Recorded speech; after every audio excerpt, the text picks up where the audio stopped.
Loh kenapa Mbak? Saya nambah biaya. Ya Pak, nambah Pak. Ini karena ini. Loh buat apa Mbak? Ini kebijakan perusahaan. Terus tiba-tiba mbaknya, Pak nanti kalau Bapak nggak nambah saya malah yang nombok. Loh mbaknya kenapa nombok? Nah ini kan pasarnya gede nih syariah, mulai hijrah mulai banyak, Islamnya juga mayoritas, kesadaran syariah semakin tinggi, tetapi justru malah sebaliknya dimanfaatkan oleh orang-orang tertentu untuk hanya sekedar jualan, tidak disertai dengan hal-hal yang sifatnya mendasar tadi. Jadi sampai sekarang tuh belum ada secara pribadi minta maaf ke saya. Kalau memang punya etikat baik kan apapun itu dilakuin kan? Benar.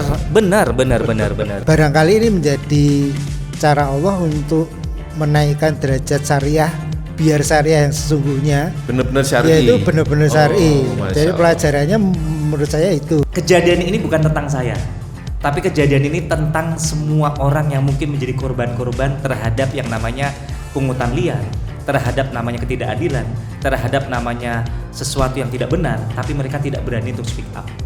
Mungkin saya bagian satu orang, segelintir orang yang akhirnya berani speak up. Dan untuk berani speak up itu memang ada konsekuensinya. Allah juga maha kaya, kita dibanting, tapi kita akan melenting.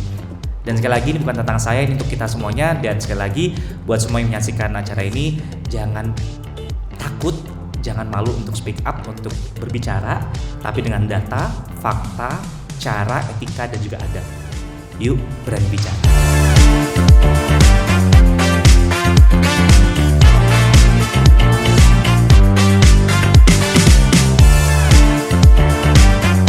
Bismillahirrahmanirrahim. Assalamualaikum warahmatullahi wabarakatuh.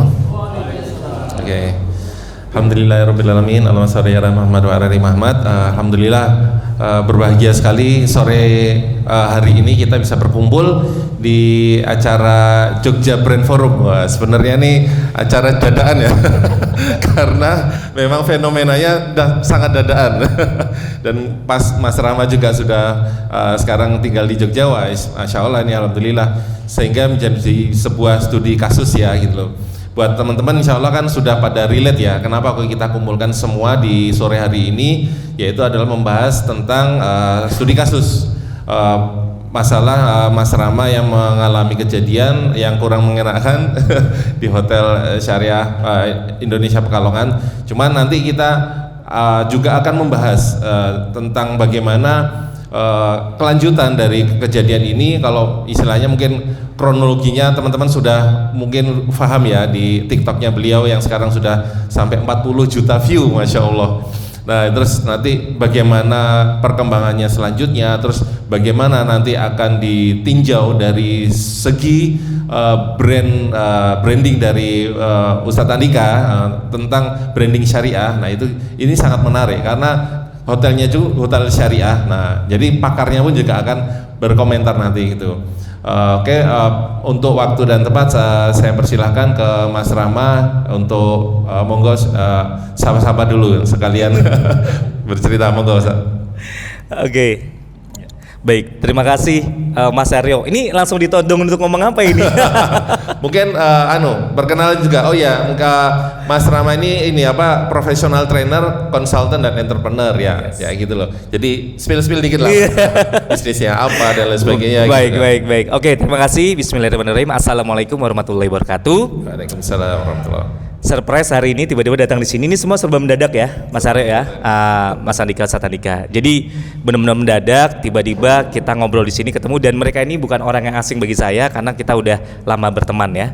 Nah, kalau dulu Anda anak band, saya penyiarnya. Iya kan? Iya nih. Masya Allah. Ya. Jadi poinnya adalah kita mau cerita apa dulu nih, tentang kejadiannya atau tentang story-nya atau bagaimana? Karena semua cerita kronologis itu sudah saya upload di TikTok. Walaupun itu ada 1 poin atau 2 poin yang tidak terekam secara utuh. Karena memang itu semuanya serba begitu cepat begitu kan ya. Oke. Mungkin ini pertanyaan pertama yang pengen tak klarifikasi dan sebenarnya penasaran juga. Apa itu? Adalah apa benar penambahan harganya itu selisihnya benar-benar 10.000? Karena ya dari pihak sananya kan nilai 10.000 ya. Dan Oke. kalau misalkan 10.000, apakah beneran itu Mas Rama bener-bener bersih kekeh walaupun dalam kondisi capek dan lain sebagainya? Ini akadnya nggak syar'i. Asik. Nah, gitu dia. Ya, ini pertanyaannya seperti polisi menginterogasi. Iya. Oke, terima kasih Mas Aryo dan Ustaz Andika. Jadi begini poinnya. Saya cerita singkat, saya ini kan sekarang stay-nya di Jogja. Jadi saya punya bisnis, punya usaha, bakery shop, coffee shop, dan alhamdulillah punya kerjaan juga di Tegal. Saya waktu itu berangkat di hari Rabu dari Jogja, mampir ke Semarang dulu, kemudian ke Tegal. Sampai Tegal jam 12 siang. Nah, di hari Kamis besoknya saya itu mau ada acara mengisi training untuk para pelaku UMKM bekerja sama dengan rumah BUMN itu di Pekalongan. Satunya online, satunya offline, sama-sama di Pekalongan. Nah, singkat cerita kalau Tegal ke Pekalongan itu kan let's say lewat tol cuma 45 menit. Deket, sebenarnya deket banget. Lewat tol cepet. Nah, saya itu di sore hari siapin modul dan sebagainya untuk acara besok, acara waktu ngisi training. Tiba-tiba jam 8 malam itu saksinya barista dan tim saya yang di Mimi Brownie itu di coffee shop saya. Kok saya kayaknya pengen ke Pekalongannya sekarang aja. Loh, kenapa Pak? Ya biar besok nggak usah terlalu buru-buru. Saya berangkat ke Pekalongan karena harus ngisi training. Paling jam 7 udah check out. Oke, berarti kesimpulannya jam 7 udah check out, saya mau berangkat let's say jam 8, paling nyampe Pekalongan kurang lebih jam 9, jam 10. Bukalah saya Traveloka, biasalah pesan pakai Traveloka. Jam-jam segini karena sendirian, saya nyetir naik mobil sendirian, carilah hotel, nggak tahu kenapa jari ini berhenti di hotel tersebut. Kalau dibilang kenapa nggak hotel bintang 4, bintang 5, ya namanya jari ini berhenti di situ kita nggak tahu ya. Nah, yang saya pilih adalah saya pengen yang hemat. Karena memang kita tidak diberikan fasilitas atau akomodasi dari penyelenggara dan saya memang tidak ada niatan untuk berangkat ke mana Pekalongan malam itu awalnya. Yaudah saya cari hotel, ketemulah hotel. Ini ada hemat nih promo nih. Wah syariah. Dalam batin saya kalau syariah promo itu akan lebih safe untuk saya yang sendirian. Kan tahu nih ya kalau hotel murah meriah itulah ya tahu ya. Embel-embelnya hotel jam-jaman gitu kan ya. Saya ngambil yang syariah biar saya safety. Karena saya di Tegal pun saya kadang nginep di homestay teman saya syariah. Itu murah banget tapi bersih karena syariah. Nah, saya pesen ke situ. Singkat cerita perjalanan sampai di hotel tersebut kurang lebih mungkin di Pekalongan itu kurang lebih mungkin karena di Pantura ya. Sekitar jam 10-an. 10 kurang dikit lah, saya lupa ingat. Sampailah di hotel tersebut. Sampai di hotel tersebut ketemu resepsionisnya, ngobrol. Oh, hotelnya emang bangunannya lama tetapi besar ternyata. Mungkin hotel yang keren pada zamannya begitu ya. Nah, hotelnya namanya Hotel Indonesia Syariah Kota Pekalongan. Nah, ini udah jadi konsumsi publik ya, saya sebutkin aja. Kemudian sampai sana ketemu resepsionis yang ada di Par 1 itu, resepsionisnya bilang, "Pak, Bapak intinya Bapak kena cas biaya tambahan." Loh, biaya tambahan apa? Ya Pak, ini udah kebijakan dari perusahaan. Ada tulisannya attention gede banget. Wih. Dan attention tuh ada netizen yang bilang itu dari tahun 2024 katanya. Saya nggak notice attention itu. Tanda tangan siapa saya nggak notice. Nah kemudian biaya apa ini? Ini harus genap 150.000 Pak. Nah sedangkan saya check in itu pakai Traveloka plus dipotong voucher, saya cuma ngeluarin uang sekitar 125 ribuan. Jadi kalau bilang 10.000 itu nggak benar sebenarnya, nggak tepat. Karena kan kepotong voucher poin kan 125 ribuan. Ya iya besok jam 7 udah mau check out. Kemudian singkat cerita, loh kenapa Mbak saya nambah biaya? Ya Pak, nambah Pak. Ini karena ini. Loh buat apa Mbak? Ini kebijakan perusahaan. Gali lagi dong. Terus tiba-tiba mbaknya, Pak nanti kalau Bapak nggak nambah saya malah yang nombok. Loh mbaknya kenapa nombok?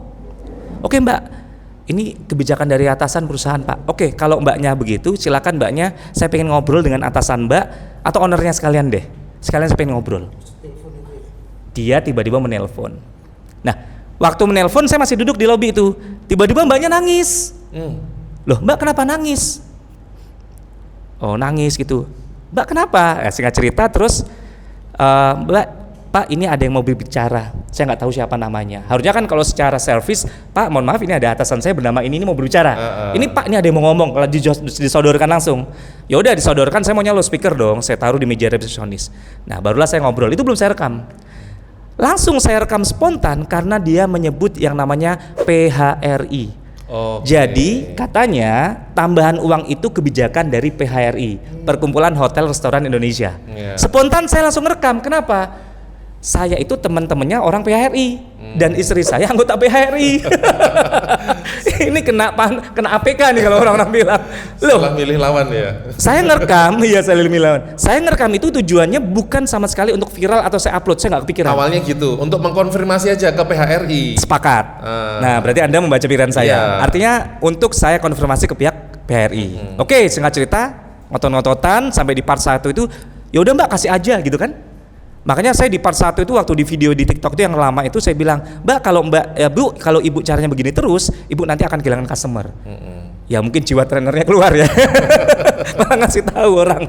Nah, tapi saya pakai etika Mas Yan. Bu izin ini saya rekam ya Bu? Iya nggak apa-apa. Saya masih ngomong pakai kayak gitu, etika untuk merekam. Udah. Singkat cerita diantarlah saya kamar hotel, diantar sama namanya Mas Fajar Bellboy. Saya nanya ke Fajar, Mas emang seperti ini? Ya Pak. Udah ada yang komplain? Iya, jadi beberapa tadi udah ada yang komplain juga.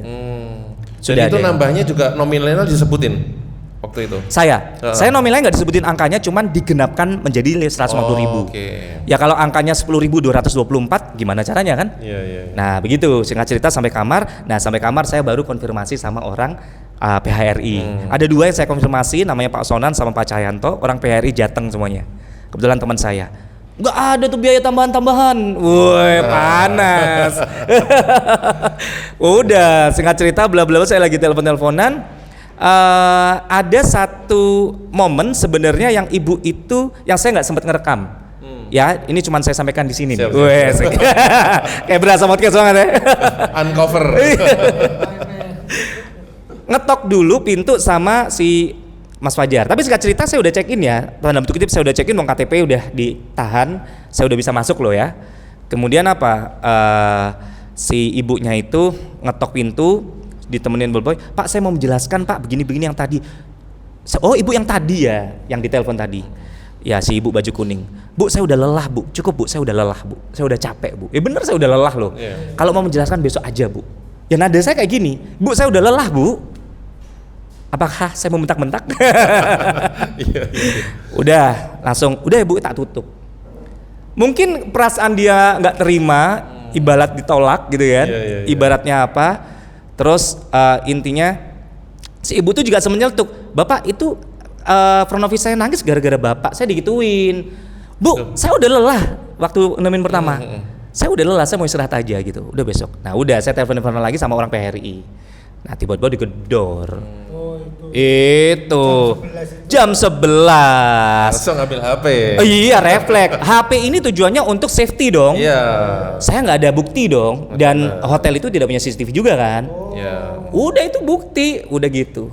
Akhirnya si viral, si baju kuning dan si bapak kumis akhirnya kan. Nah begitu. Udah itu keluarlah saya. Dan saya keluar, kemudian saya keluar sampai saya keluar nyetir mobil keluar parkiran masih di videoin Pak. Saya masih di videoin, masih. Gitu. Jadi nggak tahu. Sampai saya keluar naik mobil itu di parkiran masih di videoin. Derdek dah itu, derdek tuh gini, astagfirullah. Saking nahan emosi juga ya. Iya, saya Allah. Terus tiba-tiba saya berhenti, saya nelfon lagi orang PR-nya. Malah orang PR-nya laporin ke polsek. Mas Rama ke polsek aja. Aduh saya nggak kepikiran, besok saya mau ngisi training. Ya udah tiba-tiba saya berhenti satu hotel yang beneran syariah. Entah kenapa saya berhenti situ pun saya belum pesan lewat Traveloka. Tiba-tiba saya berhenti di hotel itu. Ya mungkin baru sampai resepsionis saya nanya, di depan resepsionis saya bilang, Mas harga publish rate berapa? Tanya dong. Sekian. Saya cek Traveloka dulu boleh nggak? Mas lebih murah di Traveloka, boleh nggak saya pakai Traveloka? Silakan Pak. Klik, udah. Fair kan? Fair. Iya. Udah saya videoin, Mas ada biaya tambahan nggak sih? Ya saya curhat dikit sama Masnya karena merilis emosi dong. Cowok kan butuh tempat bercerita. Iya. Udah itu dan viral. Saya malam hari jam 1 saya akhirnya memuntahkan apa yang saya alami itu di TikTok. Karena saya kalau di Instagram agak jaim. Ya, TikTok tuh saya muntahin karena banyak kan di TikTok bukan orang-orang yang saya kenal. Beda ya. Besoknya yang ceritain nggak nyangka seviral ini. Nggak nyangka seviral ini. Dan besoknya saya pun konfirmasi ke orang PRI namanya Mas Rias itu di video part 4. Kemudian Mas Rias bilang memang tidak ada. Ya udah, konfirmasi orang PRI. Jadi begitu Mas ceritanya. Siap. Seru ya? Seru banget. Masya Allah. Oke, kita lanjut ke Satadika ya. Menurut jenengan kan sebagai ahli branding nih, Gimana sikap jenengan melihat respon dari awal pihak hotel itu? Apakah penanganan mereka itu gimana? Maksudnya sebagai apa ya? Kalau PR ya itu kan menentukan citra image dari perusahaan gitu kan. Nah itu kok bisa sefatal itu? Menurut jenengan fenomena ini gimana sih kayak gitu loh? Baik, Bismillahirrahmanirrahim. Assalamualaikum warahmatullahi wabarakatuh. Waalaikumsalam warahmatullahi wabarakatuh. Teman-teman di sini sehat? Ini kedinginan kayaknya. Ya, pertanyaan yang bagus Mas. Jadi menurut saya itu Hotel Indonesia Syariah Pekalongan, karena sudah dipublish, aku ngomong brand aja ya, nggak apa-apa ya. Kayaknya belum pernah mendapatkan pelatihan yang berhubungan dengan public speaking. Satu. Satu. Yang kedua, belum mendapatkan pelatihan tentang bagaimana berkomunikasi kepada konsumen. Yang ketiga, tidak pernah dijelaskan sama brand ownernya tentang value sama positioningnya dia. Oh benar. Yang dia notabene mengaku hotel yang syariah. Nah ini menurut saya fatal. Fatal ya. Karena apa? Karena hidupnya hotel jasa ya dalam tanda petik itu semuanya itu berdasarkan atas servis, pelayanan itu jadi nomor satu. Iya benar. Maka ketika salah sikap menurut saya jadi akhirnya jadi blunder. Karena apa? Karena embel-embel syariah yang disematkan di situ itu hanya sekedar untuk menarik attention publik aja supaya berkesan bahwa syariah itu terpercaya. Kayak orang-orang Mas Rama ini. Iya, kan? Betul. Contohnya korbannya adalah Mas Rama sebagai konsumen yang akhirnya percaya karena embel-embel syariah itu. Ini kan sama seperti pemanfaatan sebuah lembaga di negara Konoha, tidak di sini, bahwa syariah itu masih jadi market. Jadi market niche market ya. Niche market yang sekarang sudah mulai besar, yang konsumen itu semakin lama semakin banyak, dan akhirnya dimanfaatkan oleh orang-orang yang dalam tanda petik agak jahat ya, untuk menjadikan nama syariah itu sebagai label untuk memasarkan produk-produknya. Nah ini kan pasarnya gede nih, syariah mulai hijrah mulai banyak, Islamnya juga mayoritas. Akhirnya orang kesadaran syariah semakin tinggi, tetapi justru malah sebaliknya dimanfaatkan oleh orang-orang tertentu untuk hanya sekedar jualan, tidak disertai dengan hal-hal yang sifatnya mendasar tadi, value, positioning, dan seterusnya, sehingga brand perception dari konsumen itu jadi tidak sinkron antara nama kemudian outputnya termasuk tingkah laku yang dilakukan oleh orang-orang yang ada di dalamnya. Itu boleh dibilang kayak jual agama nggak sih? Karena dengan label dan kenyataan nggak sama kan? Menurut saya kalau ada orang yang nyinyir dengan kamu kok kayak jualan agama, ya itu yang seperti itu. Oh yang kayak gini nih ya. Yang benar-benar memanfaatkan nama syariah atau nama agama itu untuk jualan, itu namanya jualan agama itu yang seperti itu. Padahal Rasulullah dan para sahabat menyontohkan justru kita harus pakai ayat-ayat, pakai dalil-dalil untuk bisnis kita. Benar-benar. Kalau kita berbisnis tidak pakai syariah, pakai apa lagi orang Islam? Masa pakai syariahnya orang lain? Syariah agama lain kan nggak mungkin. Benar-benar. Itu Mas. Oke, sekarang kembali ke Mas Rama, Mas. Setelah video itu viral, itu gimana respon yang Anda terima baik dari publik maupun dari hotel itu? Apa yang membuat Anda yang paling terkejut dari kejadian ini gitu loh? Yang pasti saya ada dua hal ya. Yang pertama adalah saya itu kebantu dan saya ternyata benar-benar menjadi saksi kalau viral itu nyata. Viral itu nyata. Oh begini tuh namanya viral. Bukan soal angka, bukan soal viewers, saya mendapatkan banyak sekali empati dan simpati dari orang-orang yang saya sama sekali tidak kenal. Saya merindingnya begini, dari banyak orang itu yang rata-rata hampir semuanya itu komen, ya kalau ngehujat itu hotel pasti ya, tetapi ada poin-poin yang bilang, Masya Allah, Mas Rama itu soft spoken. Wah itu, saya dibilang soft spoken. Ini kan pujian, tetapi ada poin-poin yang bikin saya merinding. Mungkin ini cara Allah menaikkan derajatnya Mas Rama. Saya merinding. Masya Allah. Aduh, saya merinding nih. Dan ini mungkin cara Allah menaikkan derajat Mas Rama. Dan ini mungkin Mas Rama yang biasa dijolimi, yang mungkin lagi sedang dijolimi dan sekarang lagi dinaikkan derajatnya. Sampai ada yang bilang ini ibaratnya bola yang dibanting, semakin dibanting semakin melenting ke atas. Benar, Masya Itu saya merinding banget. Dan orang-orang tuh saya nggak kenal. Dan setelah kejadian ini banyak sekali yang speak up, DM saya. Jadi saya malah dibilang bukan lapor KDM, bukan. Iya kan, lapor KDM lagi viral. Lapor Mas Ram. Banyak banget yang nge-DM saya screenshot juga. Itu di TikTok yang dia ternyata diperlakukan di tempat yang sama, diperlakukan di tempat yang lain, dan ternyata modus seperti ini tidak hanya di hotel tersebut. Oh gitu. Betul, banyak sekali. Ini saya screenshot. Dan sampai ada yang saya meneteskan air mata, saya dari tadi ngelihat videonya Mas Rama mengingatkan abang saya yang sudah meninggal. Terus saya bilang, saya balas, yuk kita kirim Al-Fatihah. Tapi poinnya banyak sekali yang peduli. Peduli. Dan benar-benar netizen Indonesia itu solid ternyata. Nah setelah itu dampaknya akhir-akhir ini sudah mulai melenceng nih. Kenapa? Banyak yang komen-komen di video saya yang sangat viral, judul-judulnya apa? Ujung-ujungnya apa? Mempromosikan judi online. Astagfirullah. Serius. Awalnya berempati. Yuk biar lebih asik lagi klik ini. Wah udah banyak banget buzzernya. Iya pansos gitu. Pansos ya, betul. Itu Mas. Nah itu adalah hikmahnya yang saya dapatkan di saat itu. Kalau permintaan maaf dari sana pihak hotel gitu, apapun owner gitu. Pertama permintaan maaf dari pihak hotel itu masih denial ya. Permintaan maaf itu mereka ada 2 kali. Oh gitu. Kan baru tahu nih ya, namanya permintaan maaf kan sekali ya. Ini sampai 2 kali. Anda bisa lihat permintaan maaf pertama membaca sampai katanya orang ada yang nge-state itu 9 menit. Oh iya itu. Ujung-ujungnya saya teriak-teriak dan sebagainya. Nah, didatengin tuh sama orang PHRI akhirnya, Mas Trias. Itu bukan permintaan maaf, Mbak. Itu namanya klarifikasi untuk pembelaan. Playing victim ya. Yes, playing victim.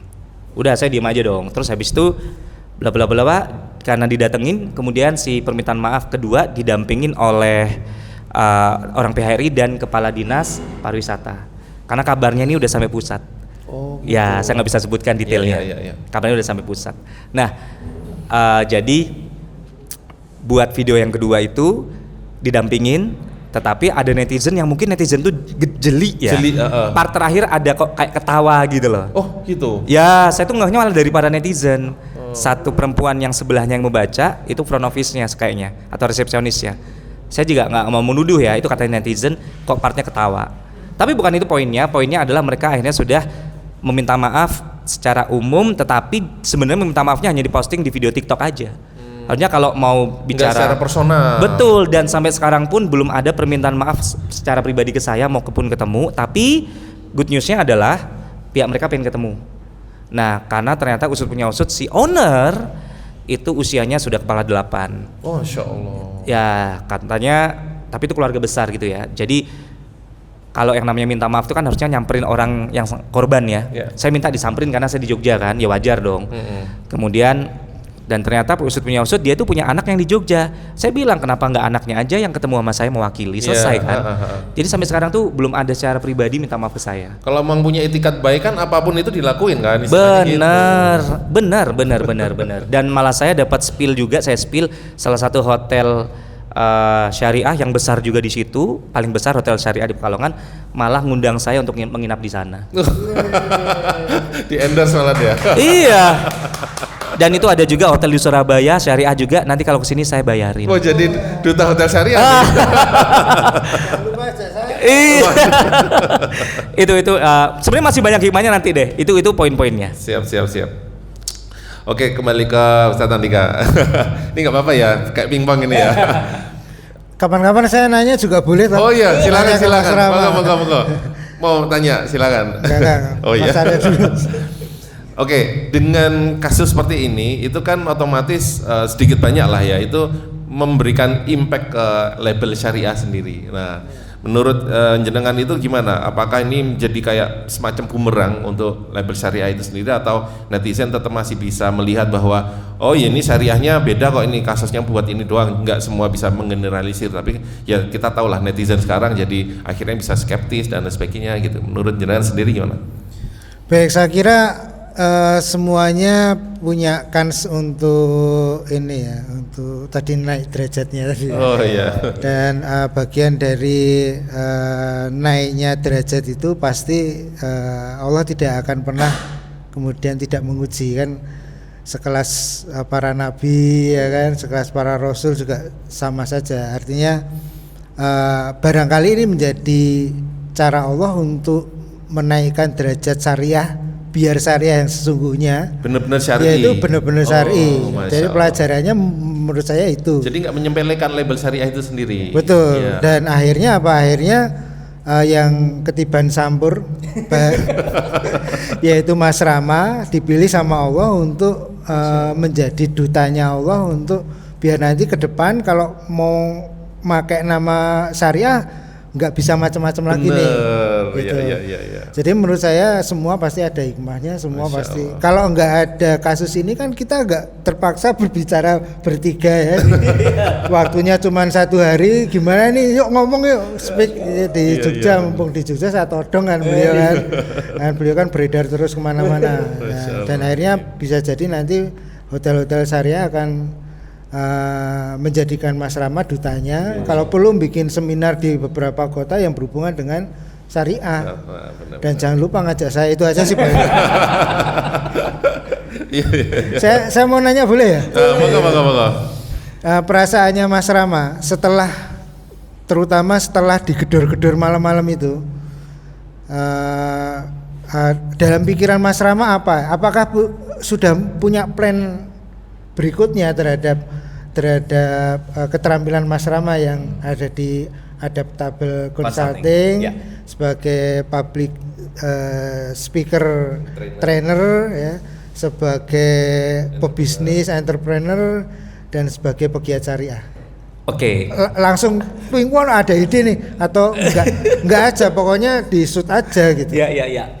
Jadi sebenarnya di momen saya digedor-gedor itu poinnya kan saya cuma buat safety aja kan, buat perlindungan diri, jaga-jaga. That's it, sesimpel itu sebenarnya.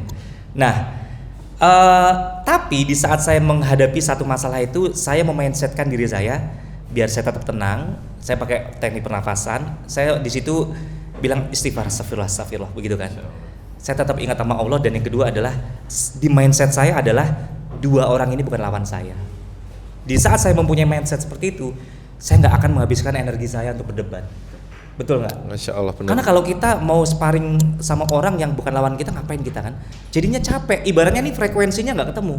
Karena perbedaan frekuensi, jadinya malah basi kan? Nah kan begitu. Itu poinnya. Saya takutnya itu cuman kayak saya takut saya ditonjok gitu aja. Oh, malah takut ditonjok? Iya, beneran. Iya, Pak Kumis. Karena saya cuma takut ditonjok aja, udah gitu. Tonjoknya di muka, saya cuma takutnya itu aja. Iya. Iya, ini Aset. aset. Benar. Iya. Begitu, saya tahu tonjok kan deket. Makanya saya videoin, dia nggak mau nonjok. Tapi lucunya saya videoin, orangnya ikut videoin. Iya kan kalau di videonya? Yang salah siapa yang Iya.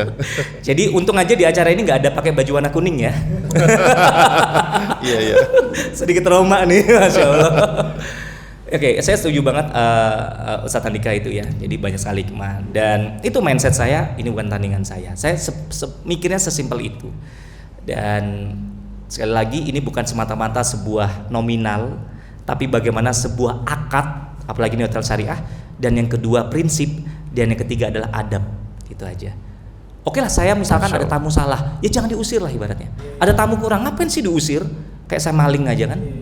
Saya ngobrol sama teman saya yang dia biasa bicara mental health. Ini bukan kejadian pertama, dan ternyata benar. Orang yang bisa ngusir orang baru kenal, tiba-tiba anarkis. Secara psikologis, orang itu pasti punya luka masa lalu. Kedua, dia tidak melakukan ini yang pertama. Logikanya dong, baru kenal kok. Gitu. Oh ya, ternyata setelah diusut-usut, setelah diusut-usut, memang ini oknum ini benar-benar nggak baik lah gitu. Itu Mas. Iya. Wah, Masya Allah, ini apa namanya, ternyata makin diulik makin dalam ternyata ya. Makin dalam. Oke, kalau gitu misalkan saya mau tanya nih Mas, setelah dampak ini viral kan, terus pada akhirnya Mas Rama sendiri setelah ini semua viral dan lain sebagainya gitu, merasa apa, maksudnya apakah tujuan Mas Rama sendiri merasa tercapai dengan mengedukasi untuk ke publik bahwa ini walaupun apa ya istilahnya nambahnya tuh nggak seberapa, tapi ini adalah edukasi syar'inya ini loh yang sebenarnya harus utamakan kayak Oke. gitu loh, bukan soal nominal ya. Jadi ada satu poin yang sangat berharga. Saya kemudian mikir mungkin ini jawaban Allah ke saya. Kenapa saya harus nulis buku 1 bulan lalu yang saya launching, nama bukunya Yuk Berani Bicara. Oke. Formatnya masih dalam format e-book. Kita ngobrol kan itu. Saya udah ngobrol sama Ustaz Andika tuh 1 bulan yang lalu ya. Mas, ini mau di versi hardcover, gak kopinya. Wah, gimana? Mau lanjut nggak? Mantap. Ini e-book. E-book ini udah jalan saya tulis bulan lalu. Dan mungkin ini jawaban Allah untuk menguji buku saya. Ibaratnya kalau pembalap ujiannya jatuh. Tukang masak ujiannya ke ini ya, kena minyak ya. Penulis yang bicara ngomong ya ujiannya ini tadi. Saya bicara tentang bagaimana berbicara dengan adab, etika, cara, terstruktur, bagaimana tentang servis, dan ini ujiannya. Dan alhamdulillah hikmahnya setelah itu yang check out buku saya banyak, Mas. Masya Allah. Itu hikmah gitu. Iya. Karena menunjukkan benar-benar berani bicara kan? Iya, gitu. Yuk Berani Bicara. Proven lah ya. Ya, alhamdulillah. Masya Allah. Oke, siap. Sekarang ke Ustaz Andika. Kalau untuk misalkan posisi hotel yang sekarang ini menurut dengan pakar branding syariah itu manajemen krisisnya itu gimana? Untuk kemudian minimal itu kembali ke posisi semula lagi loh, dengan ibaratnya hancur leburnya reputasinya dalam waktu semalam kayak gitu. Mungkin kalau owner, apalagi ceritanya sudah sepuh ya, kemudian mungkin sekarang generasi berikutnya, Iya benar. kemudian manajernya juga barangkali kurang proper untuk ngurusin itu. Yang baju kuning itu GM-nya. Oh, baju Oh itu kuning JM-nya? GM-nya. Oh Masya Allah. Yang ngomongnya kemayu. Ya, jadi ya menye-menye ya. Mas Guru. Ya, jadi kalau orang awam yang sudah tahu bisnis hotel seperti ini dan titik tolaknya itu ada di pelayanan servis, maka dia akan berpikir untuk menjual komoditas hotelnya. Menjual komoditasnya. Kemudian hasil jual itu barangkali oleh pemilik baru atau ada investor baru yang kemudian merebranding, mulai ganti namanya, ganti suasananya, ganti catnya, ganti apa. Ini kalau orang awam ya. Iya. Orang awam yang sudah wah ini bintang 1 terus ini nggak mungkin. Saya melihat ininya aja bintang 1, bintang 2, bintang 1. Ada yang bintang 4 itu yang lama-lama, yang baru-baru semuanya bintang 1. Jadi yang kena kutu, kena apa, fotonya, videonya sudah mulai keluar semua. Jadi aneh itu memang. Nah kalau sudah begitu itu kan memperbaikinya kan lama. Maka dia harus melakukan rebranding. Rebranding tidak hanya rebranding dari sisi pelayanan dan operation ya, tapi benar-benar ganti nama. Kemudian cari cara, cari alasan supaya benar-benar berubah. Kemudian ada alternatif yang kedua. Alternatif yang kedua, dia melakukan upaya habis-habisan dengan nama yang lama. Dia akan melakukan sesuatu yang ekstrim. Misalnya contoh ya. Kalau saya yang punya hotelnya, saya akan mengundang Mas Rama untuk memberikan pelatihan public speaking dan bagaimana berkomunikasi yang baik ke timnya. Jadi melibatkan ya. Publish orang-orang luar juga boleh datang. Di sebuah tempat di aulanya yang bagus, tetapi sudah tertata semuanya, nggak ada kutunya lagi. Karena kutu di sofa itu benar-benar di video ya. Ada itu? Iya ada Mas. Di review. Aku tuh ngelihat semuanya, tak lihat dari semua tak lihat itu soalnya. Dan Budiman ini.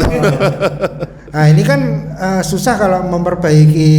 Mau dibayar berapa kalau kita memperbaiki orang-orang itu dihubungi via email untuk mengubah itu kan nggak bisa. Akhirnya kita harus melakukan aksi-aksi ekstrim yang berhubungan dengan itu. Yang kedua kerjasama dengan Pak Heri yang sesungguhnya. Dan dia memang gaul ya, harapannya bisa gaul dengan orang-orang yang ada di Pekalongan, kemudian minta saran, minta masukan kepada orang-orang yang memang berada di bisnis itu.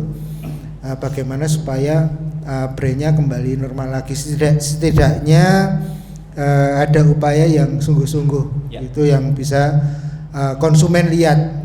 Ini sebenarnya bukan masalah sekarang aja. Kalau yang sebelum-sebelumnya yang non syariah, yang secara umum kayak misalnya kasusnya Eiger, pernah dengar kan? Betul. Ya.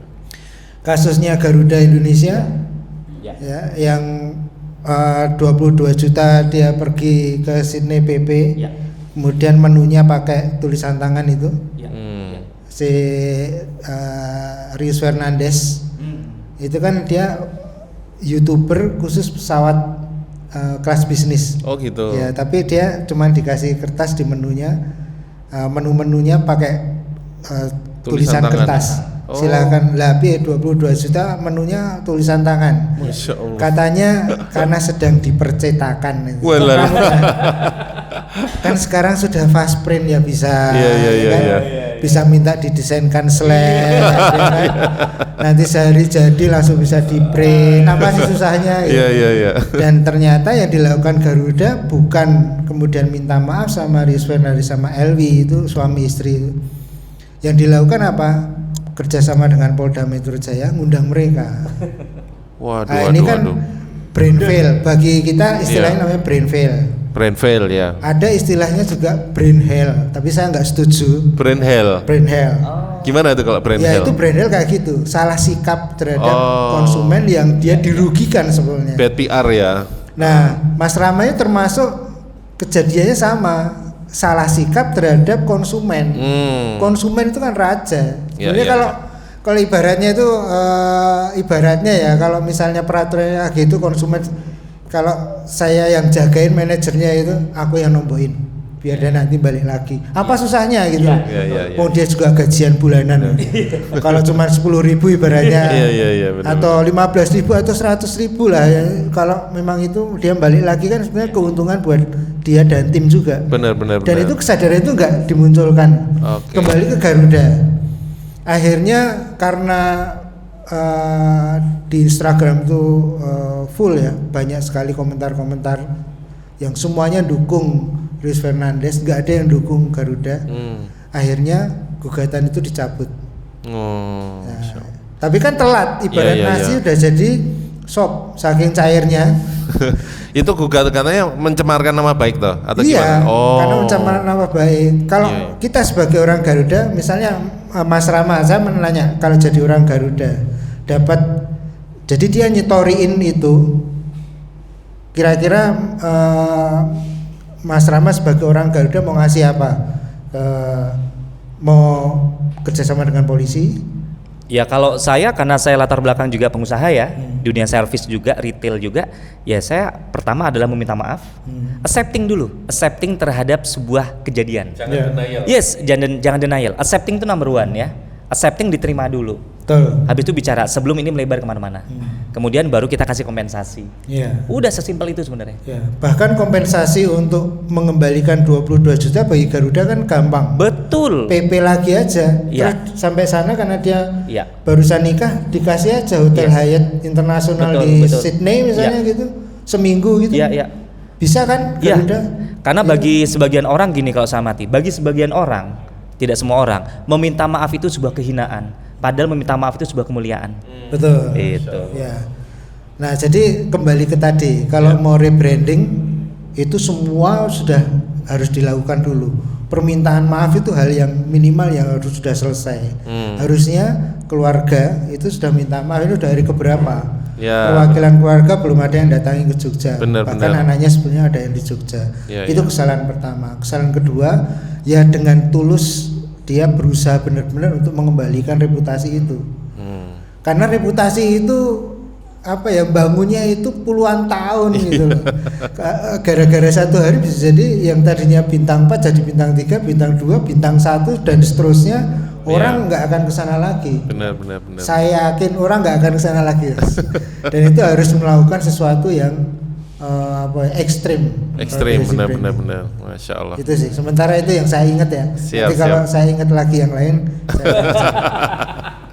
Oke, Mas Rama, mungkin ada yang mau ditambahkan dengan apa ini materinya? Oke, dengan kejadian ini sebenarnya bukan pembelajaran bagi saya saja. Kalau saya dengan keluarga, hikmahnya pasti saya banyak banget dapat. Ini kita pengen ngomongin yang happy-happy dulu ya. Happy-nya adalah Allah itu baik banget dan netizen di Indonesia benar-benar itu nyata gitu ya.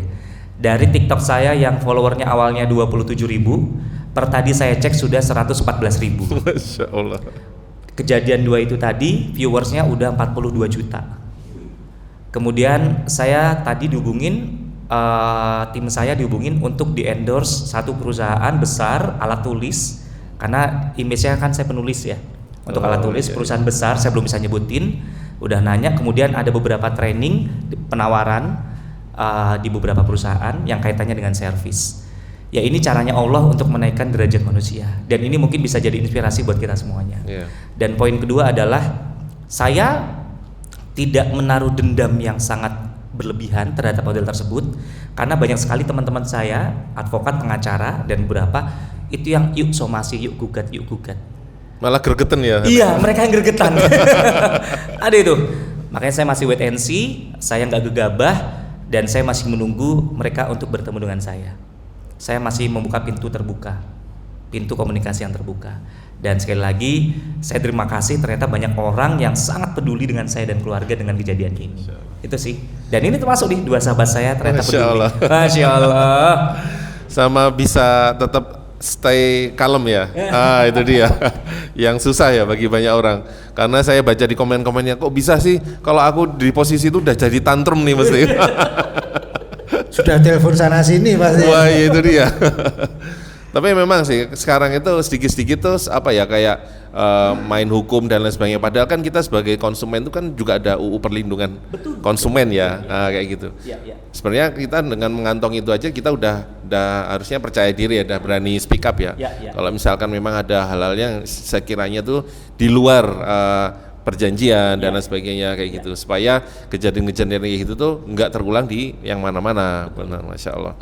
Terus kalau misalkan kembali ke Ustadz tadi, kayak untuk misalkan pengusaha-pengusaha di sini nih, kira-kira tuh apa ya yang supaya mereka itu ya, kita semua lah ya sebagai pengusaha, termasuk Mas Rama juga, itu bisa kuat secara reputasinya gitu. Kalau misalkan dilihat dari jenengan sebagai pakar branding kayak gitu loh, untuk mempertahankan reputasinya ya, ibaratnya kayak gitu. Kayak ini kan kejadian ini kan benar-benar apa ya istilahnya, salah apa ya, bisa dibilang mismanagement dari si GM-nya sendiri. Maksudnya kualitas GM kok bisa sefatal itu kan ya gitu. Itu mungkin bisa dikasih insight buat pelaku-pelaku bisnis semuanya, supaya nggak kejadian kayak gini, sehingga bisa akhirnya viral dan bisa menimpa ke ya naudzubillahi min dzalik ya. Tapi kita harapannya kita sendiri juga bisa terus menjaga itu gitu. Ya, baik, pertanyaan bagus banget, jawabannya yang susah. Jadi paling tidak baik untuk personal branding, kemudian product branding maupun corporate branding, sebetulnya ada 3 hal yang perlu kita cermati ya. Yang pertama itu adalah yang istilahnya brand promise. Brand promise. Sebetulnya dari kita semua itu punya brand promise. Baik personal, produknya kita, kalau kita punya brand di rumah atau sedang mengelola bisnis, maupun korporat kalau memang kita bekerja di korporat yang besar. Itu brand promise itu kayak misalnya warung Madura 25 jam 24 jam ya. Ya jangan tutup di jam 11 gitu loh. Itu namanya brand promise. Makanya sak ngantuk-ngantuknya orang Madura yang punya buka warung 24 jam itu dia tertidur itu tokonya tetap buka gitu loh. Iya. Jadi kalau misalnya kita datang itu dia bangun. Nah itu namanya brand promise. Jadi sesederhana itu. Yang kedua adalah brand experience. Brand experience itu adalah bagaimana ketika kita sebagai personal ketemu sama konsumen. Kalau produk ya bagaimana agar brand ketemu sama konsumen, konsumen akan ngomongin apa tentang brandmu. Nah itu experience apa yang muncul. Wah keren nih ketemu Mas Rama ini, aku jadi punya ilmu public speaking walaupun ketemunya cuma 10 menit. Nah itu brand experience.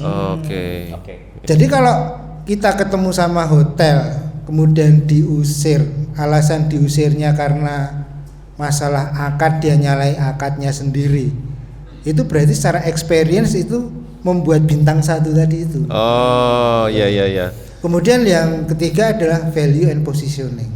Value berarti nggak ngomongin produk lagi. Ya. Value itu tidak bisa ngomongin produk. Value itu sesuatu hal yang ada di benak, ya, yang dia intangible ya. Yang intangible. Nggak ngomongin tentang ini bajunya bagus ya, celananya hitam ya, sepatunya mahal ya. Bukan masalah itu, karena itu ngomongin produk. Tetapi kalau ngomongin Mas Rama, wah Mas Rama ngomongnya santun ya. Itu value. Ngomongnya tertata ya. Kok nggak emosinan ya? Padahal sebenarnya hatinya tuh hancur. Nah, ini berarti ngomongin value. Kalau ketemu sama Mas Aryo ini, wah soleh banget nih. Ya.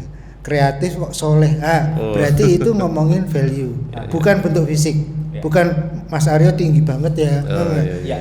Siap. Kemudian positioning. Nah, positioning ini seperti kalau kita janjian, kemudian salah satu mau nge-Sherlock tapi HP-nya mati, baterainya habis, nggak bisa Sherlock kan?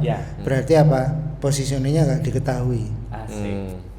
Maka selalu sediakan, ibaratnya dalam hidup kita, kalau kita ngomongin personal sama produk, selalu sediakan HP yang full dan internet yang full dimanapun kapanpun, sehingga ketika kamu Sherlock ke konsumenmu, konsumen akan mudah mengetahui posisi kamu di mana.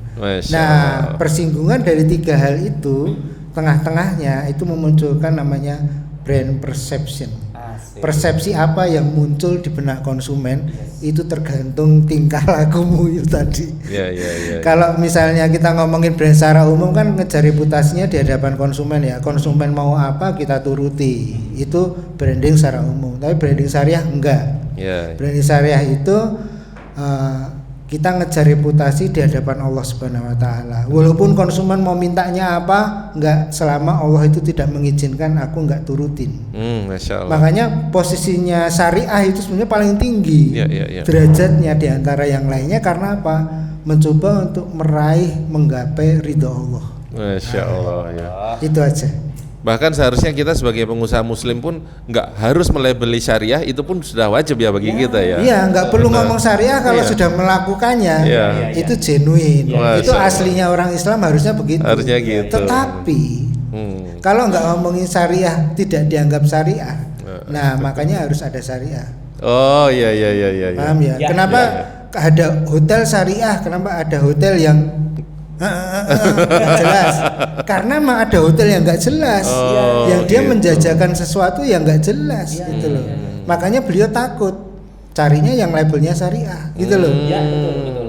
Artinya apa? Sebetulnya syariah ini belum diterapkan di Indonesia ini, sehingga kita secara individu harus pakai label syariah.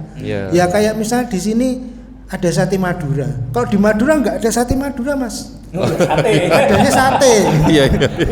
Kenapa begitu? Itu untuk membuktikan bahwa kita sebetulnya dari sisi legal Konoha itu memang tidak mempedulikan. Makanya mereka membentuk kayak Mas Taufik, saya ini kan ada di MES, Masyarakat Ekonomi Syariah. Karena pengen melipir, pengen taat sama Allah ya. Kemudian yang lainnya berarti nggak taat, pertanyaan gitu, ya taat juga, gitu. Tapi kita tuh pengen, ya itu, kita tuh pengen pengusaha-pengusaha itu taat syariah. Akhirnya harus melabeli dengan syariah. Masya Allah, oke. Itu bukan berarti sekarang ini kondisinya terus sangat parah sehingga harus melabeli syariah. Jawabannya emang iya. Punchline-nya ini bikin menohok nih. Oke, mungkin kita buka pertanyaan ya buat teman-teman semua yang hadir di sini. Monggo silakan kalau ada yang mau ditanyakan. Wah, Masya Allah, langsung nih Pak Taufik, mau sebentar ya.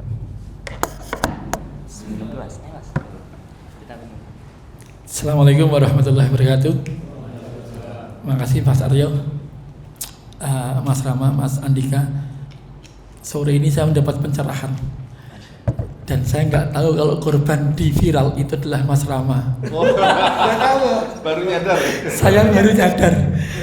Cuma saya sadarnya kalau Mas Rama itu adalah murid saya di Muha dulu. Oh, Masya Allah. Dia pernah mutuin saya di Untung dulu ya. Iya. Yang pertama. Jadi ya saya ikut sedih juga kalau begitu. Karena saya ngikuti beritanya tapi saya nggak melihat siapa korbannya. Iya. Cuma saya sedih karena itu hotel syariah. Brandingnya. Jadi memang risiko pakai syariah itu menarik gitu ya. Kalau nggak baik maka akan menjadi viral. Di Indonesia ini sampai hotel segede di Jogja merubah namanya hotel tanpa syariah, tanpa brand syariah itu karena takut dibully. Tapi dia tadi itu tanpa nama syariah tapi mempraktekkan nilai-nilai syariah. Dulu ini saya boleh nyebut hotelnya ya. Hotel Grand Rohan itu dulu kan dekatnya JEC. Ketika banyak event di JEC, orang-orang yang non-Islam sampai mengatakan kampanyenya pun dengar sendiri langsung, jangan nginep di situ loh, nggak boleh pakai celana pendek, nggak boleh ngerokok, nggak boleh minum, dan nggak boleh buat cewek. Itu dikatakan oleh orang non-Muslim terhadap hotel syariah. Saya nggak tahu kenapa akhirnya memilih nama dihilangkan syariahnya. Tetapi sampai sekarang masih dikenal itu sebagai hotel syariah karena mempraktekkan nilai-nilai itu. Nah, walaupun akhirnya kan orang yang masuk biasa juga nggak tahu kan gitu. Ini oleh orang ini gitu. Paling enggak dia butuh membuat jawaban baru ketika ditanya, kok ini nggak boleh? Kan kalau syariah udah tahu pasti. Nah, saya kira pastilah di Indonesia ini apalagi yang melakukan kesalahan adalah orang Islam. Hotel Islam, hotel syariah itu akan menjadi viral banget. Karena apa? Orang-orang termasuk para pemangku kebijakan itu memang banyak yang nggak suka brand ini. Sampai brand syariah dihilangkan menjadi halal. Halal itu dihilangkan jadi sekarang brandnya menjadi pariwisata ramah Muslim misalnya, atau PRM kan gitu. Jadi kalau saking bingungnya bangsa kita ini, pemerintah kita itu bingung banget. Dulu ada kawasan wisata syariah, sekarang udah ganti lagi. Dulu halal ganti lagi. Ini pemerintah kita yang juga perlu diedukasi, Mas. Jadi Mas Andika ceramah kepada Menteri Pariwisata, penting itu. Diceramai aja. Kalau minimal dikirimi buku-bukunya dulu. Dikirimi buku karena gini. Coba sekarang percepatan ekonomi syariah pun itu pariwisata syariah juga dihilangkan. Jadi tidak ada. Dulu di Jogja ada namanya Pak Tasbir. Dia sekjen untuk percepatan pariwisata syariah. Dan itu sekarang nggak ada. Sejak kementerian yang berikutnya setelah itu. Nah, ini saya kira perlu menjadi satu ya, viral ini menjadi menarik gitu ya bahan. Tapi saya pikir perlu ada pembelaan kepada hotel-hotel yang bersedia atau berniat menjadikan hotelnya brand syariah. Itu harus kita bantu minimal dengan diingatkan. Ta'awanu 'alal birri wat taqwa kan ini. Jadi dasare nek arep pengen syariah ya kudu ngene iki. Nek elak ya diviralkan enggak apa-apa, tapi kan mungkin teman-teman yang non muslim atau teman yang benci dengan syariah dan nilai-nilai itu akan tepuk tangan. Di antara mungkin enggak tahu ya Mas Rama enggak tahu berapa jumlah orang yang itu tadi bukan yang cuma nitip promosi judi online, tapi yang lainnya mungkin banyak banget kan. Kita nggak tahu memang dia memang akan ngapok gitu gimana. Nah, pertanyaannya untuk Mas Andika, berani nggak nih kampanye kepada semua hotel dan pemerintah kita? Ngomong Pak Prabowo itu agak sadar dikit gitu ya. Setelah peringatan ini agak sadar sedikit. Kemudian minimal kalau Prabowo itu dikalahkan oleh 2 orang, 1 anaknya dan 1 mantan istrinya.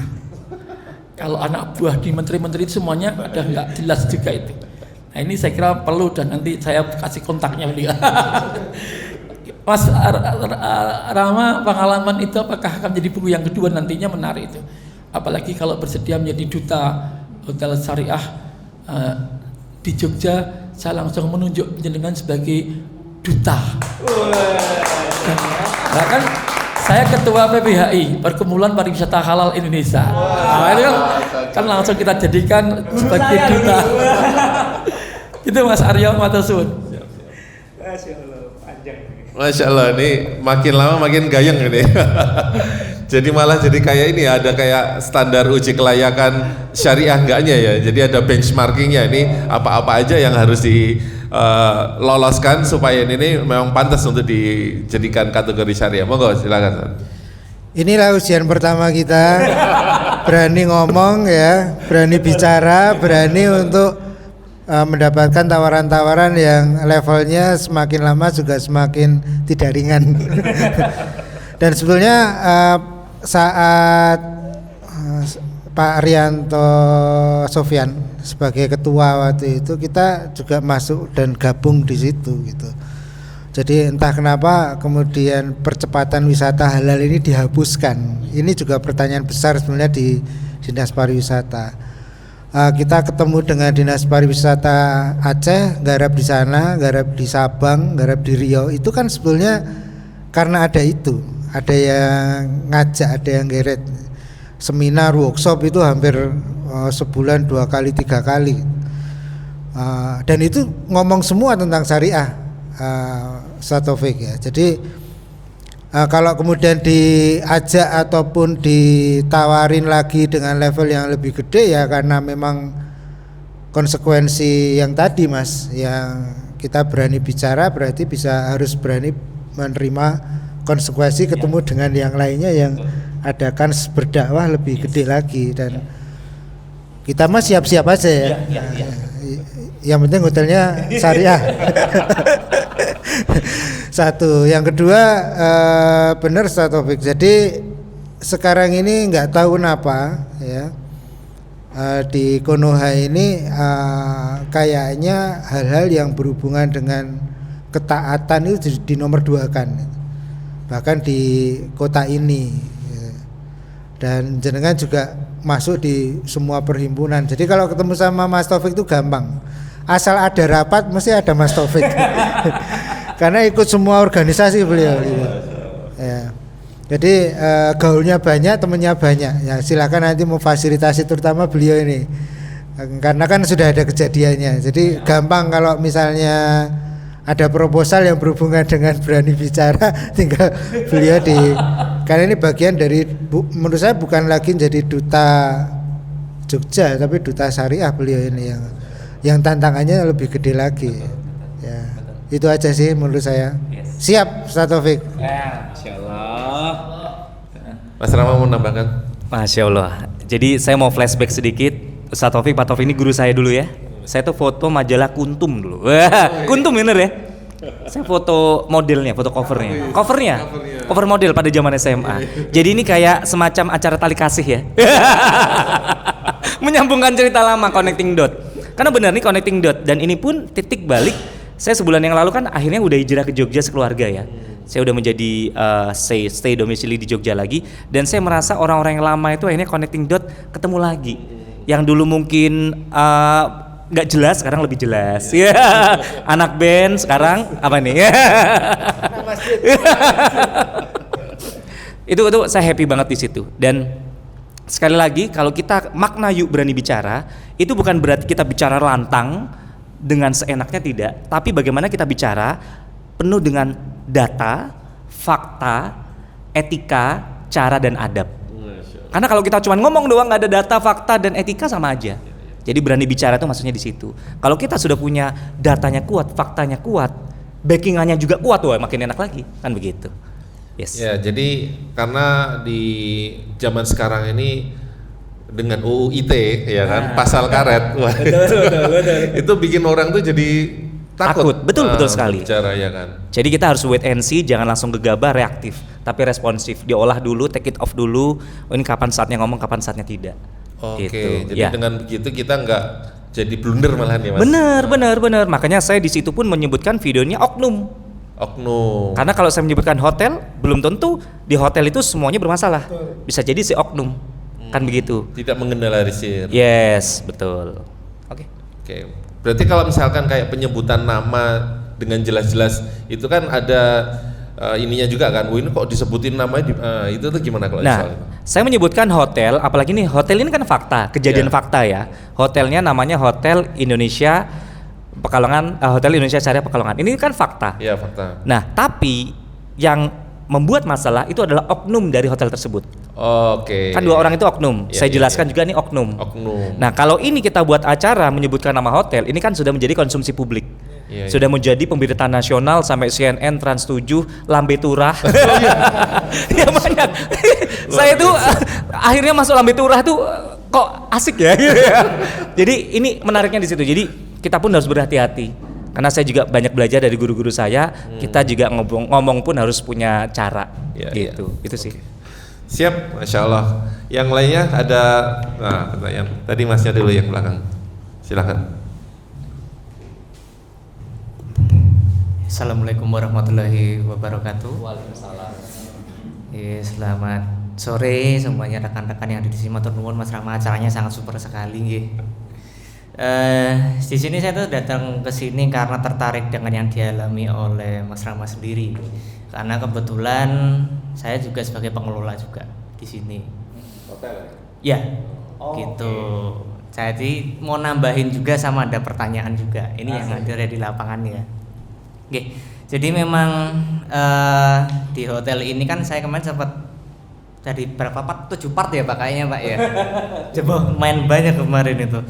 Jadi memang ini saya lihatnya mungkin dari kacamata pengusaha lebih ke karena apakah betul itu hotelnya dikelola oleh operator pihak ketiga atau gimana? Betul Pak? Kurang tahu ya. Oke, karena saya cek ini mungkin nggak tahu saya bener atau enggak ya. Karena saya cek kembali di Google-nya Hotel Indonesia Pekalongan ini kan saya lihat linennya ini sebut saja hotel operatornya Pintu lah kita ngomongnya. Ya. Nah, memang di lapangan ini banyak cuman saya ya, karena saya alhamdulillah belum pernah menjadi operator ya, kerjasama dengan operator. Saya memilih untuk mengelola sendiri karena di lapangan ini banyak yang tidak cocok atau mungkin merasa tidak terlalu memahami MOU-nya. Ya, oke. Nah, makanya kemarin saya pahamin dari kasusnya itu kan sempat saya juga ke rekan-rekan saya itu juga, ya kan. Memang saya lihat ini ownernya atau mungkin pengelolanya ya, mungkin memang ini perlu adanya pemahaman yang namanya perjanjian. Kita perlu memahami betul-betul gitu loh. Ini berlaku nggak cuma hotel ya, untuk mungkin semua lini usaha lah. Karena pasti saya juga, karena jujur memang saya juga ada pihak ketiga. Cuman bedanya saya mainkan MOU-nya agar saya bisa mengatur mereka juga. Jadi win-win solution tengah-tengah seperti itu. Dan alhamdulillah sudah berjalan 5 tahun sampai saat ini. Jadi memang balik lagi yang kalau saya lihat dengan selisih 150.000 ya tadi ya yang diharuskan ya dari aplikasi ya. Itu mungkin adalah ketidakpuasan dari owner atau pengelola. Bisa jadi ini hanya kemungkinan ya. Karena yang di lapangan yang rekan saya rasakan yang bekerja sama dengan yang operator seperti itu kebanyakan mereka menjual dengan harga yang mohon maaf murah sekali tanpa seizin si ownernya. Tapi owner memang tidak bisa intervensi karena mohon maaf ada MOU itu tadi.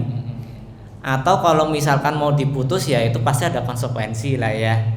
Nah mungkin konsekuensi itu yang mungkin perlu dipahami seperti itu. Ya, itu tambahan dari saya. Terus juga saya juga agak ngeri ini mungkin karena perkembangan zaman ya. Ini baru seminggu yang lalu ya Pak kalau nggak salah ya.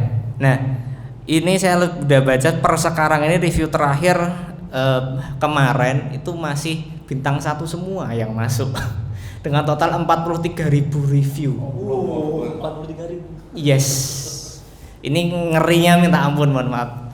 Jadi makanya saya juga pengen tahu mungkin ada tadi kan sudah dijelaskan beberapa dari branding dan lain sebagainya ya. Karena kalau ini beda kasus, bukan seperti ini ya. Karena beberapa rekan kita juga ada yang punya kolam renang hotelnya dan itu beberapa saya pernah kasus dari saya kecil sampai sekarang itu ada yang mohon maaf mungkin ada kejadian di kolam renang sampai merenggut nyawa. Nah itu kan nama hotelnya nih yang jadi takut gitu loh.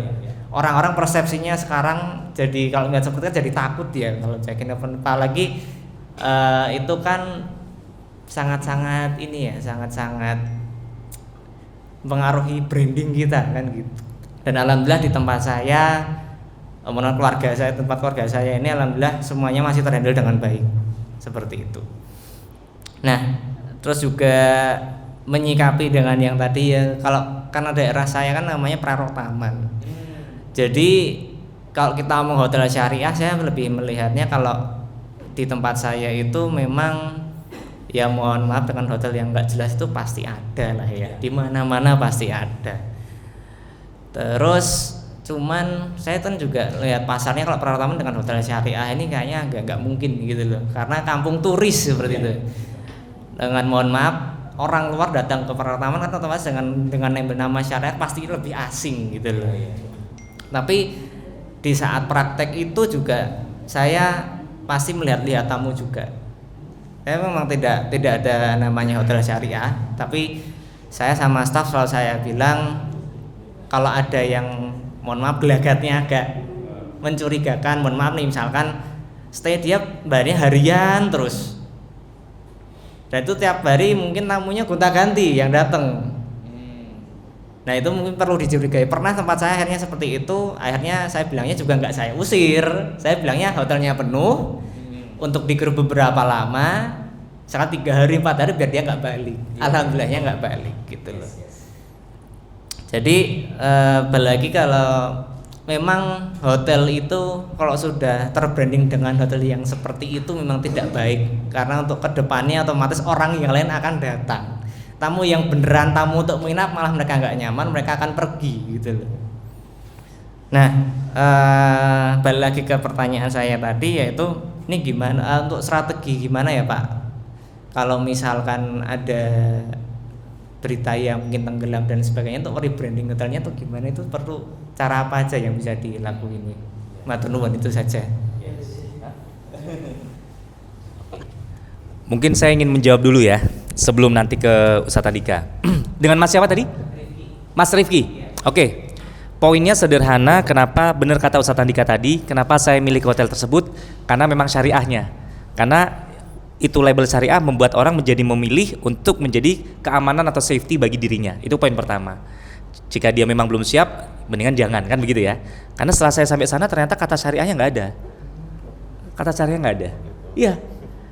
Malah di situ ada yang kayak operator ketiga gitu yang saya masuk. Tapi poinnya adalah oke, kita lupakan masalah selisih nominal. Itu udah clear lah. Kita lupakan masalah perbedaan. Karena kan ini ujung-ujungnya diusirnya itu. Ini menjadi pembelajaran buat kita semuanya. Artinya apa? Artinya servis itu harus utama. Karena saya pernah mengangkat sebuah topik, tema dan training, service is selling. Jika sellingnya mau bagus, perbaiki dulu servisnya. Jadi jangan perbaikin dulu, nggak usah bicara marketing dulu lah. Service, karena bicara service bagus, dia akan memberikan yang namanya referral. Dia akan memberikan marketing secara organik dari mulut ke mulut oleh si customers-nya. Nah sekali lagi, dan ternyata memang kekuatan netizen Indonesia luar biasa, maha dahsyat tadi ya, sampai dirubah namanya kan. Dan saya sepakat tadi. Kalau Ustadz Andika mengatakan ini harus benar-benar recovery brandnya ini benar-benar totalitas. Saya melalui tim saya sudah berkomunikasi dengan perwakilan dari pihak owner, yaitu ponakannya, bukan anaknya malah ponakannya. Itu saya pun siap kalau nanti ngobrol mediasi, malah apa? Dari pihak PRI akan menyiapkan untuk press conference resmi dari media. Jadi bukan diupload di TikTok saja, resmi. Saya hadir, pihak owner hadir, kalau perlu wali kota hadir, pihak kepala dinas juga hadir. Kemudian saya juga memberikan statement di situ. Intinya apa? Itu tadi mengembalikan nama baik kan. Intinya kalau orang salah setting aja deh, jangan denial. Kemudian mengakui dan apa yang akan dilakukan setelah itu. Dan saya dengan pintu, dengan tangan terbuka, saya pun sempat bilang saya siap kalau nanti ada sharing session untuk para karyawannya. Saya udah siap, gitu ya. Saya setuju Mas Rama. Ya, jadi jangan denial. Jadi kasus Eiger akhirnya closing, CEO minta maaf selama 15 menit di YouTube. Ya. Kemudian Garuda akhirnya minta maaf sama Rius Fernandes sama Elwi, minta maaf datang ke kantornya, kemudian dikasih sesuatu saya tidak tahu. Karena akhirnya Fernandes akhirnya upload dan case close ya. Kemudian kasus-kasus yang lain itu mengawalinya dengan mengakui kesalahan dan meminta maaf dan melakukan klarifikasi, dan itu tadi jumpa pers. Dan ini jadi keren nanti kalau ada Pak Wali Kota, Ketua PRI, ada perwakilan owner, kemudian di tengah-tengah ada Mas Rama. Oh, koncoku. Jadi klarifikasi di situ. Nah itu menurut saya next step yang memang harus dilakukan, dan itu recovery-nya jadi lebih cepat. Ya. Jadi kayak mau didik orang atau misalnya Mas Rama Ustadz atau Kiai di pondok, kemudian ada seseorang yang punya anak nakal banget datang ke pondok. Kiai Rama, ini anak saya nakal banget, ini gimana supaya dia jadi soleh? Kan nggak serta-merta ngasih saran Mas Rama, oke beliin aja baju koko, kasih sarung, kasih peci, kemudian selesai. Ya, kadang-kadang kita itu menganggap remeh recovery dengan cara visual branding kayak gitu. Nah, kemudian Pak Kiai bilang nggak bisa begitu. Datang ke pondok, nanti kita ajarin ya bagaimana adab, bagaimana punya akidah yang benar, bagaimana taat syariah, konsekuensi seseorang yang sudah balik, anaknya sudah balik nanti di akhirat kayak seperti apa. Awal-awal dia nggak sholat kan didiemin sama Pak Kiai yang benar. Karena dia nggak tahu kenapa saya sholat. Akhirnya ketika dijelaskan kenapa kamu sholat, kenapa kamu punya beragama Islam dan seterusnya, akhirnya itu jadi mudah. Tahu-tahu ketemu sama orang tuanya, loh anakku sudah rajin sholat sekarang 5 waktu tanpa disuruh-suruh lagi, tanpa dijeblek-jeblek lagi ya, karena sudah berubah pemikirannya. Branding itu sebenarnya sama dengan seperti itu. Kita mau recovery nggak bisa asal secara fisik aja di tempel-tempel dicat, di ini kutunya dihilangin udah bersih, operator ganti, nggak bisa gitu. Tapi benar-benar mengubah dari attitude-nya, dari pemikirannya. Dan memang berat ya kalau hotel di situ kolam renangnya pernah ada kejadian yang meninggal. Itu juga berat Mas Rifki ya untuk menyelesaikan. Tapi setidaknya kita tahu caranya, yaitu dengan melakukan extreme rebranding yang barangkali itu mengajak semua pihak yang terkait dengan itu. Tidak bisa melupakan kejadian itu, tetapi kita bisa melakukan upaya supaya orang memaklumi bahwa kejadian seperti itu bisa menjangkiti semua hotel yang ada di Indonesia loh, nggak cuma hotelmu aja gitu. Kasus kejadian-kejadian yang serupa di sebuah kampus, ada yang meninggal kan dia sama aja, bahkan nama besar, brandnya brand besar. Gimana cara recovery? Mereka juga masih kuliah di situ juga gitu, karena masih trust, masih percaya. Makanya tumbuhkanlah brand itu adalah kepercayaan. Yang kedua, brand itu promise, janji-janjinya harus ditepati. Experience-nya itu dilakukan supaya konsumen itu punya experience positif terhadap kita. Itu lakukan terus-menerus, insya Allah nanti akan sembuh, walaupun tidak bisa cepat ya, pasti butuh proses. Siap, Masya Allah. Mungkin satu pertanyaan terakhir kali ya. Mungkin yang Ahwat ada. Silakan. Nanti kalau misalkan belum puas, selesai acara bisa tanya secara non formal ya. Monggo silakan. Bismillahirrahmanirrahim. Assalamualaikum warahmatullahi wabarakatuh. Waalaikumsalam warahmatullahi wabarakatuh. Ini kayaknya perdana saya ikutin acaranya Ustadz Andika ya. Ada beberapa yang mungkin saya tanyakan selama ini menjadi kebimbangan saya ya. Yang pertama mungkin masalah hotel syariah ya, karena kita sebagai konsumen gitu, kadang kita nggak tahu sebenarnya dengan label syariah itu yang seperti apa gitu ya. Cuman kadang kalau saya sama suami itu ya, sekiranya kita mau menginap ya, paling nggak di situ disediakan mukena, disediakan sajadah, Al-Quran gitu. Jika kita sering melihat lingkungan di situ, apakah tamu-tamunya seperti apa, kita itu aja dengan branding syariah kita juga belum paham selama ini. Cuma kita mau minimalisir lah keadaan yang harus kita jalani. Mungkin barangkali nanti bisa diperjelas lagi sebenarnya yang masuk hotel-hotel syariah itu seperti apa. Itu yang pertama. Kemudian yang kedua, mungkin agak menyimpang ya Ustadz Andika, kebimbangan masalah bank syariah. Barangkali nanti saya sedikit minta gambaran sebenarnya, karena memang selama ini penggunaan untuk bank-bank syariah saya sendiri secara pribadi masih jadi tanda tanya besar gitu ya. Itu yang kedua. Kemudian yang ketiga, karena saya masih awam di dunia rental, kebetulan ini baru di tahun pertama saya usaha di rental mobil ya. Barangkali nanti dari Ustadz Andika atau mungkin Mas Rama bisa sedikit memberikan saya strategi, barangkali nanti ada rental yang syariah. Terus terang, karena di tahun pertama ini, karena yang masih menjalani saya sendiri, sementara suami masih ada dinas, masih mencoba berusaha sendiri di lahan itu, sementara saya lihat orang-orang di situ ya kayak gitulah. Barangkali nanti saya ada gambaran untuk strategi kita di lapangannya untuk rental yang lebih syariah lah istilahnya. Intinya kita melakukan suatu usaha ya itu tadi, yang pertama prioritas memang mengharap ridho ilahi ya.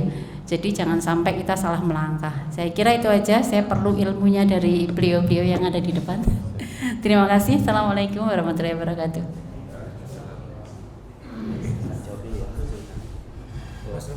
Baik, saya jawab dengan Ibu siapa tadi? Bu Yayu. Oke. Bu Yayu, saya akan cerita berdasarkan pengalaman saja. Jadi kebetulan saya selain sebagai seorang trainer dan juga konsultan, saya sebagai seorang pengusaha. Jadi salah satu usaha saya adalah bakery shop dan coffee shop. Di bakery shop saya memang tidak ada yang namanya Mimi Brownie ya. Bukan berarti Mimi Brownie bakery shop syariah, kan tidak ada. Tetapi yang kita lakukan dalam prosesnya, bakingnya, semuanya, yang kita kedepankan adalah halalan toyiban. Toyib salah satunya bagaimana makanan tidak taruh di bawah. Sampai di kemasan saya tulis dari pertama sampai sekarang di kemasannya itu how to enjoy your brownie, menggunakan tangan kanan, baca basmalah dan sebagainya. Itu kan tidak syariah, tapi itu syar'i. Kemudian gimana kalau yang namanya saatnya sholat harus sholat berjamaah, laki-laki dan perempuan tidak boleh ngumpul dalam satu ruangan, contohnya begitu. Kemudian bagaimana kita bilang terima kasih, sampai saya bilang terima kasih tim saya, selalu saya bilang kalau terima kasih jawabannya jangan sama-sama ya, apa? Dengan senang hati. Ini kan bagian dari service. Kemudian saat pulang didoakan, apa? Semoga sehat selalu. Wah, ini kalau pengen komplit mungkin trainingnya Bu ya. Iya, semoga sehat selalu, karena ucapan adalah doa. Kemudian apa? Tidak menggunakan makanan-makanan bahan baku yang terafiliat dengan Zionis. Itu yang sudah saya lakukan. Jadi kita nggak usah bilang ini kita syariah loh, tapi sesuai dengan tadi Ustadz Andika bilang, kita mengamalkan hal-hal itu.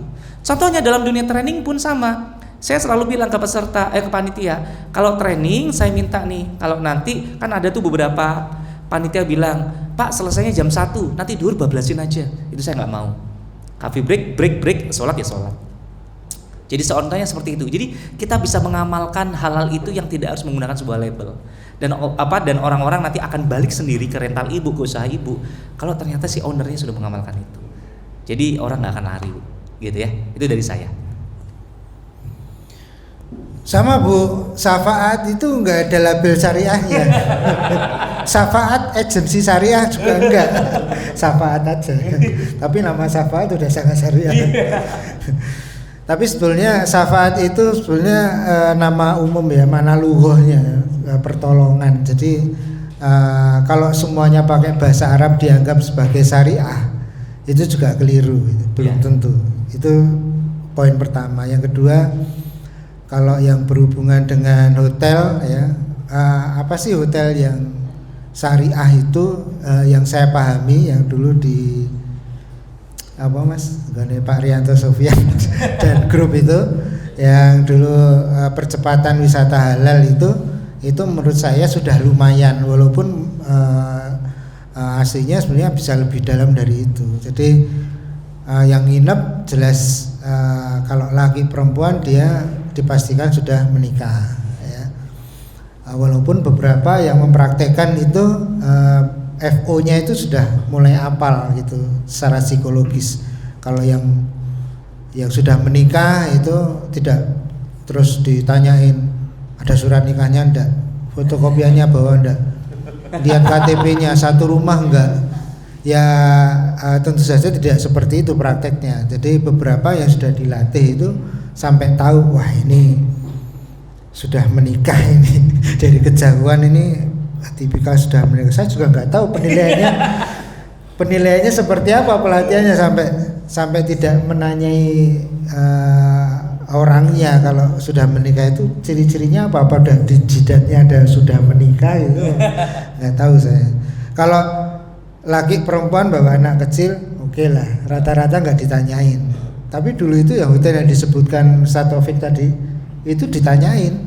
Jadi pakai surat nikah, pakai foto, kalau nggak ada fotokopi, kalau nggak KTP, ya apakah dia satu rumah apa enggak. Kan ada juga yang tetap beda KTP karena belum ngurus kan. Ya, bisa jadi terus diusir kan. Nah, terus marah-marah kejadian lagi. Nah saya nanya itu sama Mas Aan GM-nya itu, Mas secara psikologis terus gimana dong mengetahui? Oh wis apal aku Mas, konco-konco ya wis apal kok. Sekarang nggak kayak gitu. Tetapi orang tahunya bahwa kalau kesini kita pasti menolak orang yang suami kelihatan bukan suami istri, kemudian dan lain sebagainya. Sampai pernah berantem juga pada saat itu. Akhirnya tetap diusir. Nah akhirnya image itu ada positif ada negatifnya. Positifnya jadi orang yang mau macam-macam jadi nggak ke situ.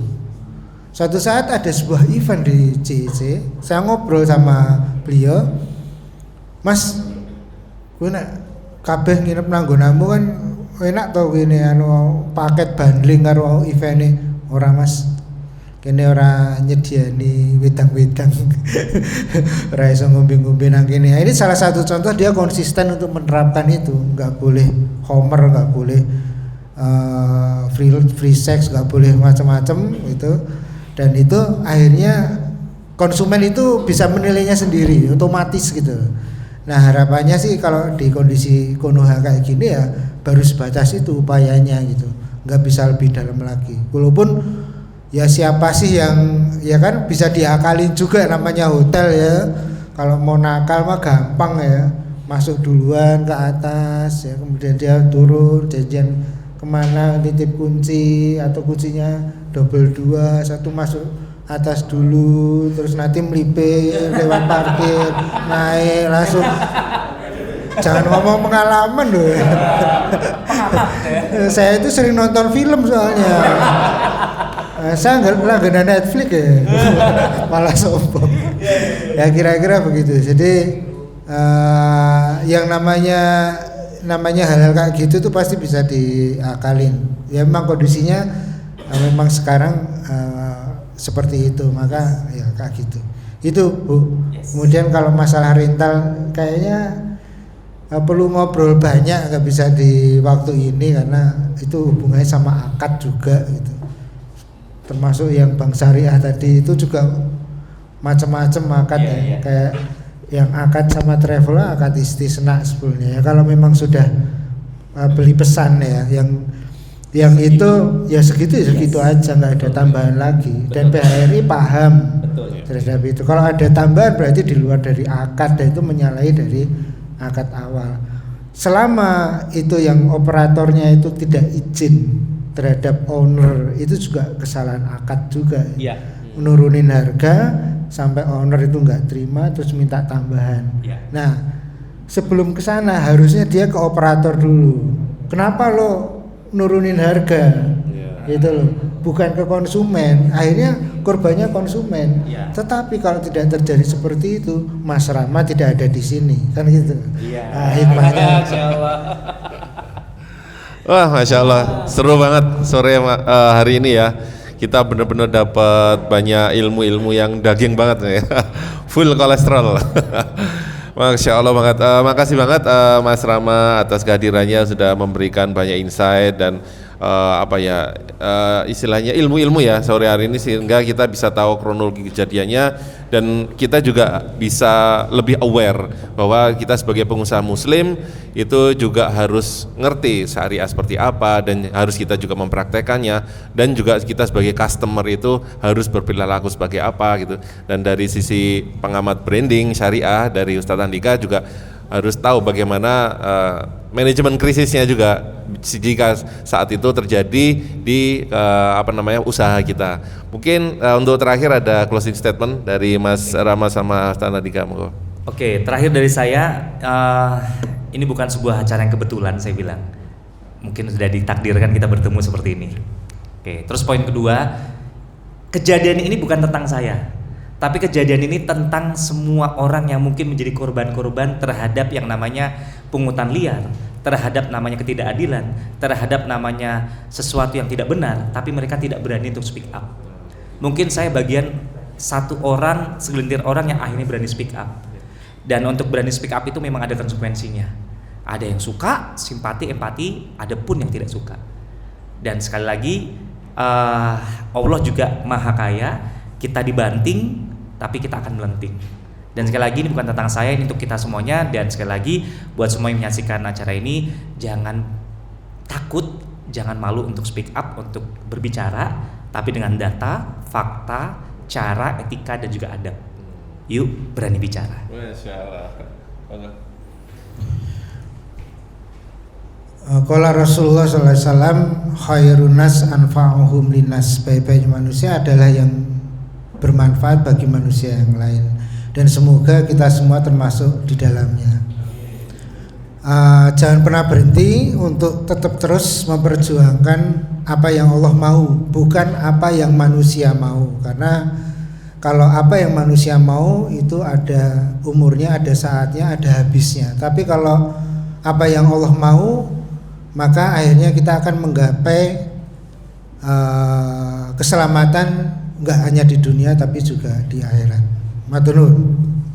Oke, tepuk tangan dulu semuanya. Masya Allah, alhamdulillah. Oke, sekian. Kalau begitu acara sore hari ini kita tutup. Sampai jumpa di Jogja Brand Forum selanjutnya. Malah jadi event ini. Ini kesuan ya. Iya. Oke, waduh. Masya Allah. Oke, kurang dan lebihnya mohon maaf. Terima kasih semuanya. Wassalamualaikum warahmatullahi wabarakatuh. Waalaikumsalam.